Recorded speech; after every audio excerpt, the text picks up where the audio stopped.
అవసరం అవుతుంది. ఇప్పుడు మా చెల్లి ఏంటంటే ప్రెగ్నెంట్.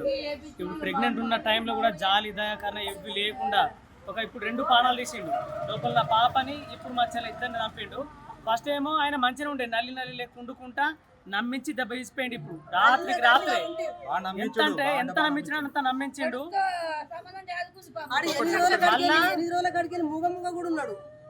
ఉంటే ఎందుకుంటున్నావు ఇట్లా అనుకున్నాం కానీ వాళ్ళ ఇంటోళ్ళకైతే అస్సలు ఇష్టం లేదు. ఆ పిల్లాడు ఏం చేసి నాకు ఈమెనే కావాలని సూసైడ్ చేసుకొని ఇచ్చేసి అట్లా వేసి ఇట్లా వేసి మొత్తానికి అయితే వీళ్ళు జాలిపడి ఆ పిల్లలు ఎక్కడ చచ్చిపోతారని వీళ్ళు జాలిపడి తీసుకొచ్చుకొని ఈ జాలిపడి తీసుకొచ్చుకొని ఇంట్లో ఉంచుకుంటే మంచిగా ఆపాల్సింది పోయి నీకు ఒక పెద్ద ఇల్లు పెద్ద రూమ్ ఇచ్చి నిన్ను మంచిగా చూసుకుంటే నువ్వు ఇంచు కూడా జాలి లేకుండా నువ్వు చంపి ఎట్లా పోయినావు అన్నది ఇదంతా మీరే చూసుకోవాలి. మీరు ఎట్లా తెలియదు వాళ్ళకైతే శిక్ష పడాలి. ప్రెగ్నెంట్ ఉన్న అమ్మాయిని చంపిండు కాబట్టి ఖచ్చితంగా మీ రియాక్షన్ గ్యారెంటీ తీసుకోవాలి. ఆయన గురించి శిక్ష పడాలి.